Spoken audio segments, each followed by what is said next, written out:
નમસ્કાર, હું છું હિના અને આપ જોઈ રહ્યા છો આપણું ગુજરાત.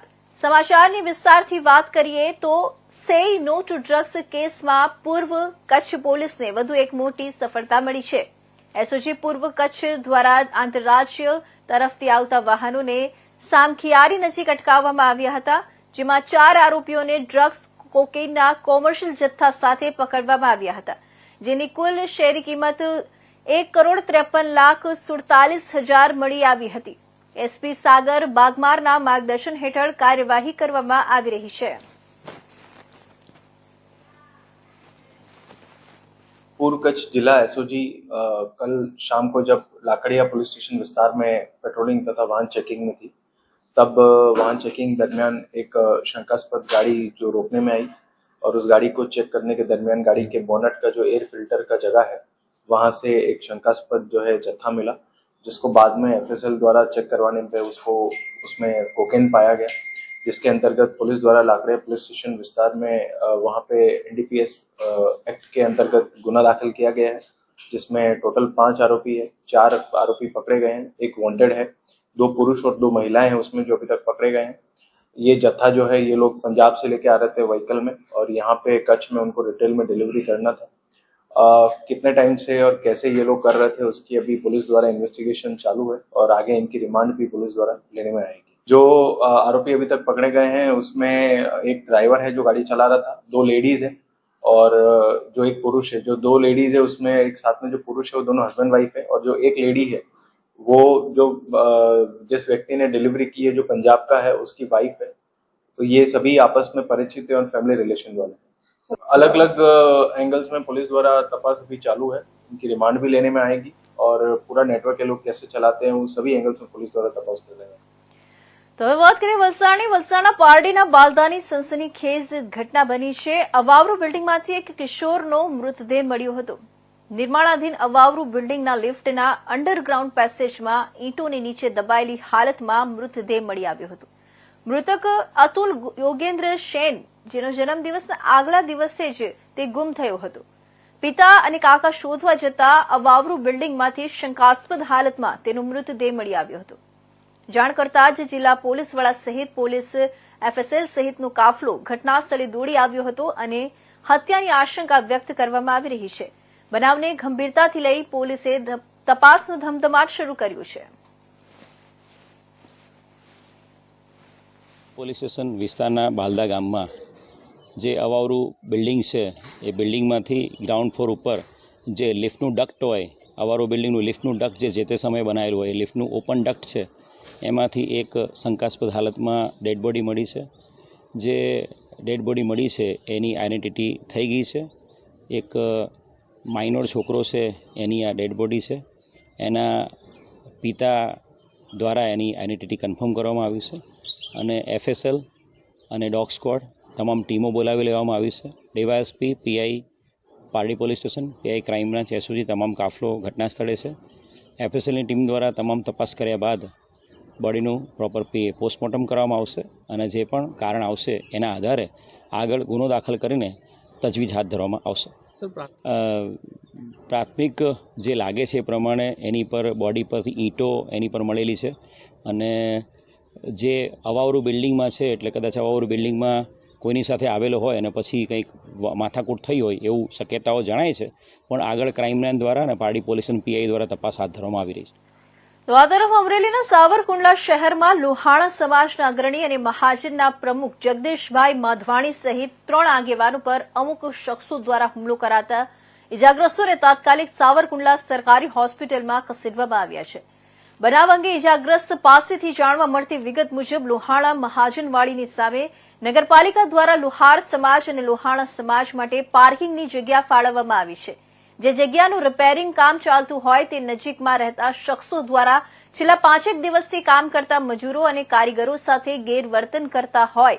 મજૂરોએ મહાજનના પ્રમુખને આ બાબતની જાણ કરતા મહાજન પ્રમુખ જગદીશભાઈ માધવાણી, મંત્રી રાજેશ નાગરેચા સહિત 3 આગેવાનો મહાજનવાડી ખાતે આ શખ્સોને સમજાવવા જતા તેઓ પર પાવડાના હાથ, ધોકા વડે હુમલો કરવામાં આવ્યો હતો.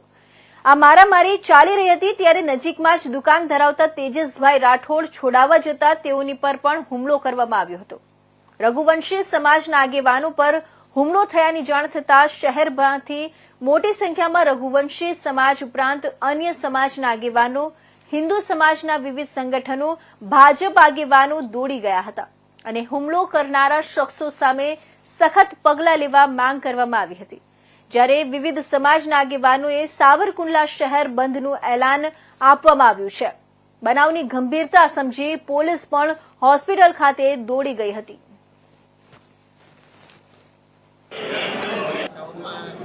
આજે સવારે આશરે 10-10:30 વચ્ચે એક બનાવ બન્યો હતો, જેમાં કેટલાક લોકોએ 3 જણા જે રાજુભાઈ નાગરેજા, તેજસભાઈ તથા જગદીશભાઈ, એ 3 જણાને કુવાડા મહાજન વાડીની સામે કોઈ ભવન છે તેમાં હુમલો કરવામાં આવ્યો હતો અને એ બાબતની અત્યારે ફરિયાદ લેવાની ચાલુમાં છે.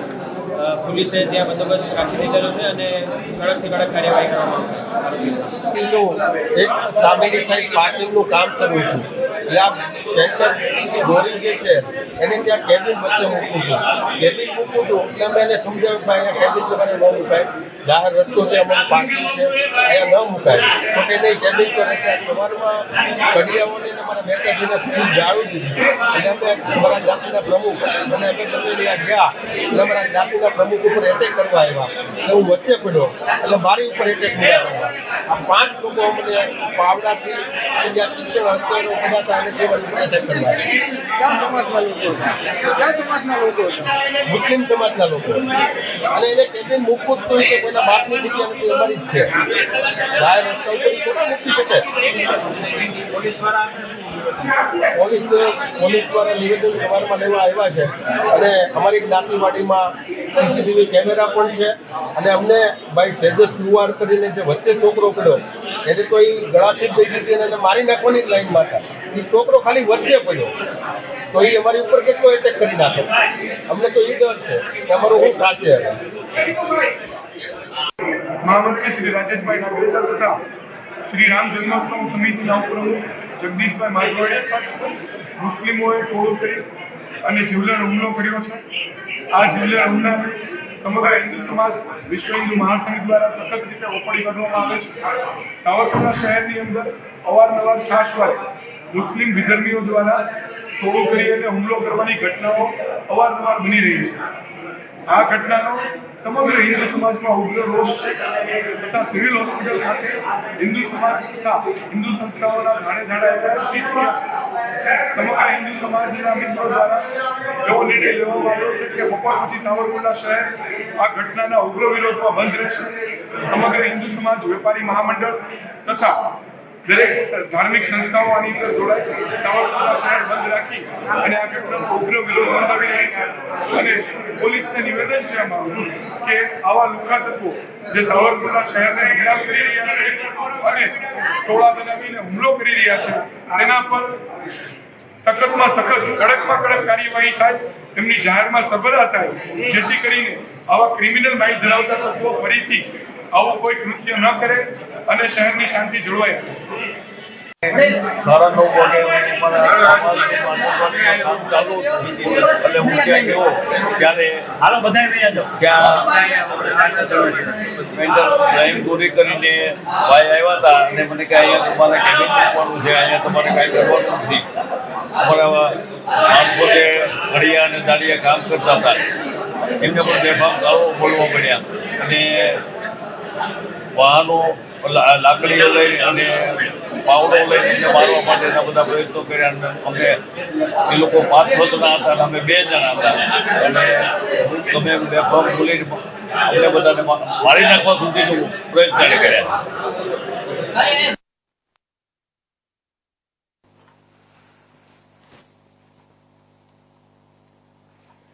તો અમરેલીના જશવંતગઢ ગામે નાયબ મામલતદારની માતાની કરપીણ હત્યા થતા લોકોમાં અરેરાટી વ્યાપી જવા પામી છે. જશવંતગઢ ગામે 64 વર્ષીય વૃદ્ધ મહિલા પ્રભાબેન તેરૈયા ઘરે એકલા હતા તે દરમિયાન કોઈક અજાણ્યા શખ્સોએ મહિલાની કરપીણ હત્યા કરતા ચકચાર મચી જવા પામી હતી. જશવંતગઢ ગામે લીમડાવાડી શેરી રાજકોર ફળિયામાં પોતાના મકાનમાં એકલા હતા ત્યારે અજાણ્યા શખ્સોએ અંદર પ્રવેશી હત્યા કરી હતી. મૃતક મહિલાના પતિ ભાનુભાઈ નિવૃત્ત શિક્ષક અને પુત્ર રાજુભાઈ તેરૈયા અમરેલી નાયબ મામલતદાર હોવાનું જાણવા મળ્યું છે. હત્યારો રીઢો ગુનેગાર હોય તેમ ગળાના ભાગે તીક્ષ્ણ હત્યાના 4 ઘા મારી હત્યા કરી હતી. હત્યા કરી હત્યારો ફરાર થયા બાદ હાલ પોલીસે આરોપીને પકડવા માટે ચક્રો ગતિમાન કર્યા છે.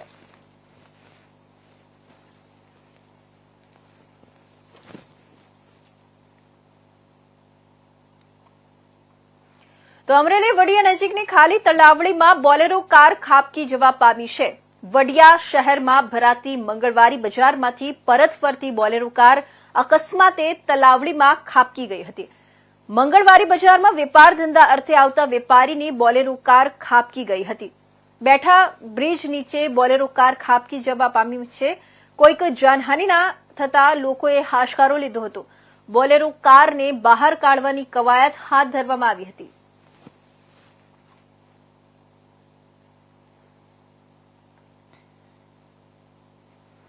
તો જસદણના જૂના માર્કેટિંગ યાર્ડમાં ટેકાના ભાવે ખેડૂતોની મગફળી ખરીદી કરવામાં આવે છે, જેમાં મગફળી રિજેક્ટ કરતા ખેડૂતો નારાજ થયા છે. જ્યારે ખેડૂત મગફળી વેચવા આવે છે ત્યારે ગુજકો માસેલના અધિકારી દ્વારા મગફળીનું સેમ્પલ લેવામાં આવે છે. ત્યારબાદ 130 થી 140 નો ઉતારો આવે છે. તે મગફળીને પાસ કરવામાં આવે છે અને પછી ખરીદી કરવામાં આવે છે. ડોડિયાણાના ખેડૂત ભાઈઓની મગફળી ખરીદી કરી લીધી, ત્યારબાદ બિલ આપી દીધું અને હવે એજન્સીવાળા એમ કહે છે કે તમારી મગફળી રિજેક્ટ થઈ છે, માટે માલ પાછો લઈ જાઓ. એજન્સીના અધિકારીઓને મીડિયા દ્વારા પૂછવામાં આવતા કયા કારણોસર મગફળી રિજેક્ટ કરવામાં આવે છે તે તો તેઓ કંઈક પણ કહેવા માંગતા નથી. ખેડૂતો મગફળી કયા કારણે રિજેક્ટ થઈ તેની રજૂઆત કરતા એજન્સીના માણસો દ્વારા ખેડૂતોને માર મારવામાં આવ્યો હતો. નિલેશભાઈ સખિયા, અત્યારે મારી મગફળી છે ને 23/11 ના રોજ અહીંયા એપીએમસી જૂના એપીએમસી માર્કેટ યાર્ડ ખાતે આવી હતી અને ગ્રેડિંગ થઈ ગયું. ગ્રેડિંગમાં વહીવટ હાલતો હતો પૈસાનો, 3,000 રૂપિયાનો વહીવટ હાલતો હતો. એટલે મેં પૈસા દેવાની ના પાડી.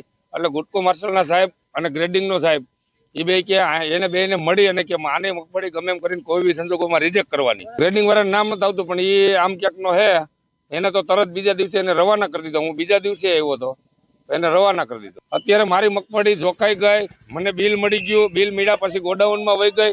ગોડાઉનમાં ગયા પછી મારી મગફળી રિજેક્ટ કરી. એવો મને પરમ દિવસે સાંજે ફોન આવ્યો કે જો આ તમારી મગફળી તમે નહીં ભરી દઉં તો ભાડા સાથે અમે ત્યાં તમારી ઘરે ઠલવી જાઉં અને તમારે ભાડાના પૈસા દેવા જાવ તમારી ઉપર પોલીસ કેસ કરશું.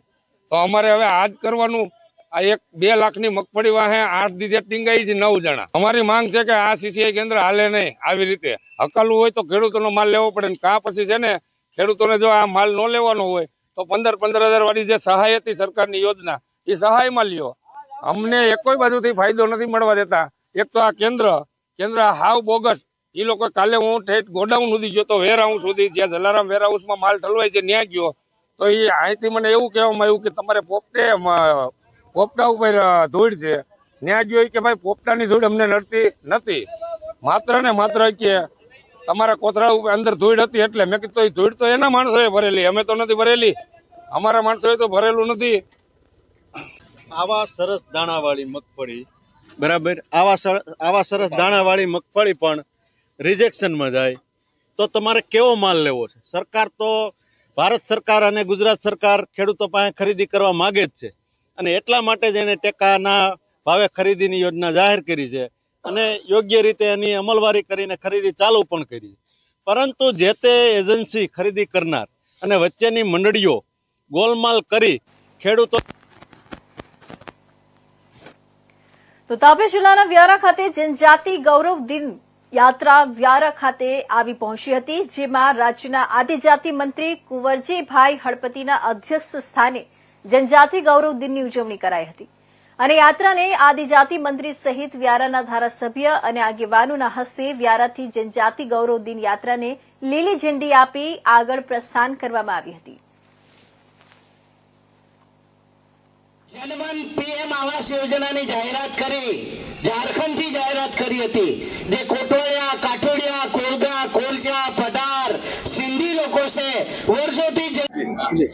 આજે 150મી જન્મ જયંતિ ભગવાન બિરસા મુંડાની ઉજવણીના ભાગરૂપે અને અનુસૂચિત જનજાતિના ગૌરવ દિન તરીકે રેલીનું પ્રસ્થાન ગઈકાલે ઉમરગામથી કરવામાં આવ્યું ઉમરગામમાં પણ હજારોની મેદનીમાં આ રથનું પ્રસ્થાન કરવામાં આવ્યું હતું અને આ રથ આજે તાપી જિલ્લાના તાપી મુકામે આવી પહોંચ્યું છે અને આજે અહીં તાપીથી આનું પ્રસ્થાન થઈને આ રેલી સોનગઢ, ઉચ્છલ, નિઝર થઈને શાકબારાથી ઉમરપાડા અને ઉમરપાડાથી માંડવી આવતીકાલે મારા પોતાના મત વિસ્તારમાં આવશે ત્યારે પણ આ રેલીનું ખૂબ જ ભવ્ય સ્વાગત કરવામાં આવશે અને હું દેશના વડાપ્રધાન નરેન્દ્રભાઈ મોદી સાહેબને અભિનંદન આપવા માંગુ છું. બિરસા મુંડા ભગવાનની જો કોઈ સાચી ઓળખ અપાવી હોય તો તે નરેન્દ્રભાઈ મોદી સાહેબે આદિવાસીઓમાં એની ઓળખ ઊભી કરી. આઝાદીના 75 વર્ષ સુધી કોઈ પણ સરકાર આવી કોઈએ આદિવાસીના મસીહા એવા બિરસા મુંડા ભગવાનને યાદ નહોતું કર્યું. આજે દેશના વડાપ્રધાને સાચા અર્થમાં એ અમારા આદિવાસીના મસીહા છે અને ભગવાન બિરસા મુંડાને એમણે ઓળખ અપાવી છે. એ માટે હું દેશના વડાપ્રધાન નરેન્દ્રભાઈ મોદી સાહેબનો ખૂબ ખૂબ આભાર માનું છું.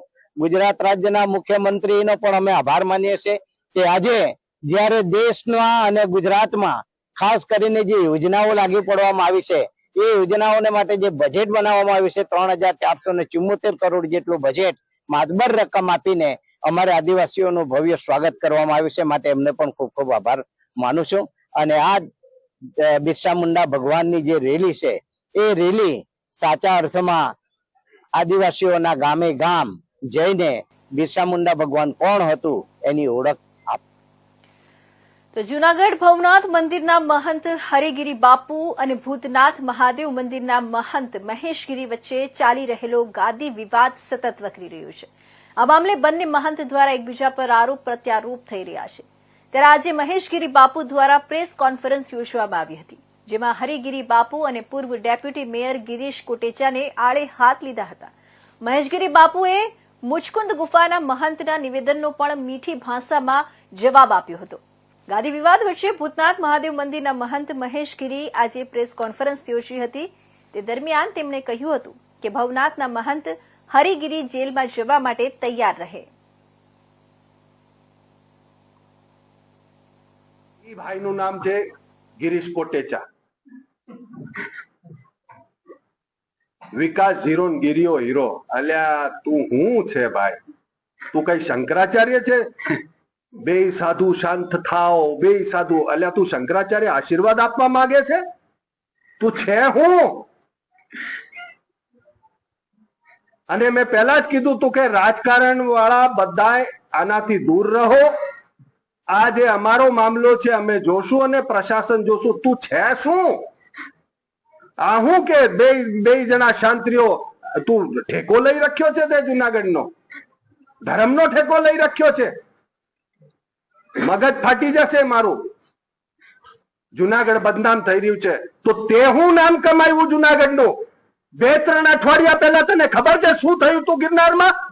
ગિરનારના ઉપર પરિક્રમાના મેળામાં એક 14 થી 16 વર્ષની દીકરી જેને પેશાબ લાગી હતી, એ પેશાબ માટે જગ્યા નહોતી મળતી, આટલા બધા લોકો હતા, કોઈ બાથરૂમ ત્યાં નહોતું. એ છોકરીને જબરદસ્તીથી પેશાબ પોતાના લહેંગામાં કરવો પડ્યો. મારી દીકરીને લહેંગામાં પેશાબ કરવો પડ્યો લોકોના સામે. ત્યારે મારા ગિરનારના ડોળી વાળા, મારા ગિરનારના દુકાન વાળા એ બધા ભેગા થયા ને એને આળાશ કરીને એના કપડા બદલાવવા માટે આગે આવ્યા. મારી મગજ ના ફેરવતું. એક બાથરૂમ તું બાંધી નહીં શક્યો. આ જુનાગઢનું સત્યાનાશ થયું છે. એમાં સિંહ ફાળો કોનો છે? આ જુનાગઢને વિચારવું પડશે. પૂરી શાક વેચીને બંગલા ન બાંધી શકાય. હું આવીને વાતો કરે છે? તું વાત કરે છે શાંતિઓ? તું શંકરાચાર્ય છે અમારો? અને આ કૌભાંડોની લિસ્ટ કાઢી તારું નામ પહેલા કૌભાંડમાં અત્યારે કહું છું. હજી તો દુનિયાભરનું છે. આ તું બોયલો એની નસ પકડાઈ ગઈ છે કે તું શા માટે બોયલો? આ જો ભવનાથ મંદિર ગુરુ શિષ્ય પરંપરાનું છે. આ ભાઈને હરપવું તું, ગિરીશને, ભવનાથ મંદિરને. એટલે ગુરુ શિષ્ય પરંપરાનું જે ધાર્મિક ટ્રસ્ટ છે, આ ભાઈએ સાર્વજનિક ટ્રસ્ટ બનાવીને પોતે ટ્રસ્ટી થવા માટે અપીલ કરેલી. એના કાગળો શૈલજા દેવીજી એના અધ્યક્ષ. મને શૈલજા દેવીજી ના પ્રત્યે કઈ કેવું નથી, પણ તમે શાંત રહેજો તો સારું છે, કે નહીં તો પછી મને આ બધું બારે કાઢવું પડશે. એટલે શૈલેજા દેવીજી જે છે પુનિતાચાર્ય આશ્રમના, એના માટે હું કઈ જ નહીં કહું, પણ જો કઈ મારા વિશે વાતો કરશો તો હું ઈ પણ કાગળો બધા બારે કરીશ કે આ મંદિર હડપવા માટે શું શું થયું હતું. તો આ તમને જે હું વાત કરવા માંગુ છું, આના અંદર તમે જોશો તો જુનાગઢના લોકોને ખબર પડશે કે આ જો આ જે ભાઈ શાંત કરાવવા માંગતો હતો, એ શાંત કરાવવા પાછળ મંદિર હડપવાની તૈયારી ચાલુ હતી. આ જો ગિરીશ કોટેચા ટ્રસ્ટી થવા માટે અરજી કરેલી, જે એક ધાર્મિક ટ્રસ્ટ છે, સાધુ સંતોના જેના આદિ અનાદિકાલથી ચાલી રહ્યું છે, આ હડપવાની તૈયારી કરેલી. આની તમને હું કોપી આપીશ. અને આ એક જ કાગળ આપ્યો છે. હું જુનાગઢમાં ઘૂસ્યો નથી, રાજકારણની વાત મેં કરી નથી, એટલે હું બીજી વાત નહીં કરું. ગિરનાર અને ધર્મ સિવાય બીજી વાત નહીં કરું. હું ફક્ત ભારતીય જનતા પાર્ટીને, પીએમ સાહેબ નરેન્દ્ર મોદી સાહેબને, અમિત શાહજીને અને આપણા મુખ્યમંત્રી સાહેબને અને ભારતીય જનતા પાર્ટીના અધ્યક્ષને વિનંતી કરીશ, બહારનું પાપ લાવીને આ પાર્ટીને બદનામ કરે છે. જુનાગઢના સત્યાનાશમાં સિંહ ફાળો કોનો છે આ જુનાગઢે નક્કી કરવું જોઈએ. અને આવા બહારના પાપ લાવીને આ પાર્ટીઓને રાજકારણ દૂષિત થાય, આને બારે કાઢી મુકાય. સાધુ સંતોને સલાહ આપે છે તું. ભાઈ સફાઈ અભિયાન ચાલુ છે, ધૂળ ઉડશે એટલે હવે પછી મને નથી કેવું કે કોના ઘરમાં કયા કર્મચારી કામ કરી રહ્યા છે. એટલે શાંતિ રાખો. હવે જો કોઈ બાઈટ આવી સલાહ આપતી વખતે તો એટલું યાદ રાખજો, હું જુનાગઢમાં ઘૂસીશ પછી કોણ કોના કામમાં પાર્ટનર છે, કોણે આ તળાવ છે એના દૂધણું 18 વર્ષથી ચાલુ છે, શું છે, પૂરી શાક બાંધ્યા પછી બંગલા બંધાય નહીં ભાઈ, બધું બહાર આવશે પછી. એટલે કહું છું હજી પણ કે શાંત રહો, દોડડાયા ના થાવ, આંગળી ના કરો. તો અમીરગઢ પંથકમાં મેલેરિયા તેમજ પીડિયા જેવા લક્ષણો ધરાવતા દર્દીઓ જણાઈ આવતા સ્થાનિક આરોગ્ય વિભાગ રોગને અટકાવવા માટે વિવિધ ટીમો બનાવી 1000 ઉપરાંત ઘરોનું સર્વે કરાયું હતું, જેમાં પીડિયામાંથી પાણીમાંથી ક્લોરીનના હોવાથી થાય છે, માટે પંચાયત દ્વારા લોકોને ક્લોરીનયુક્ત પાણી મળી રહે તેવું સૂચન કર્યું હતું. તે ઉપરાંત મેલેરિયાને અટકાવવા માટે ડોર ટુ ડોર સર્વે કરી પોરાનાશક કામગીરી તેમજ દવાનું છંટકાવ કરવામાં આવ્યું હતું. અત્રે ઉલ્લેખનીય છે કે સ્થાનિક પંચાયત દ્વારા સફાઈ તેમજ શુદ્ધ પાણી આપવામાં આળસ દાખવવામાં આવતી હોવાથી પ્રજાએ પરેશાનીનો ભોગ બનવું પડતું હોવાનો લોકો આક્ષેપ કરી રહ્યા છે.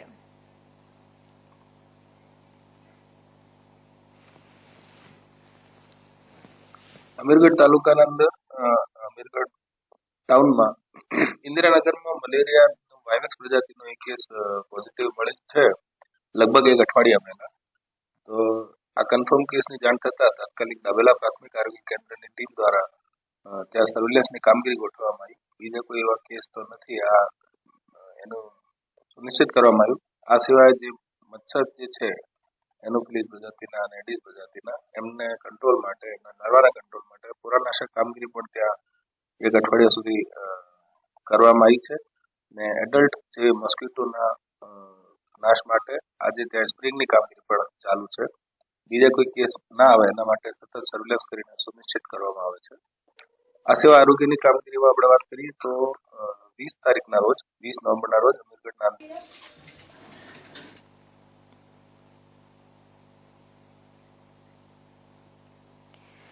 તો આ હતા અત્યાર સુધીના મહત્વના સમાચાર. નવા સમાચાર સાથે ફરી મળીશું. ત્યાં સુધી રજા આપશો. નમસ્કાર.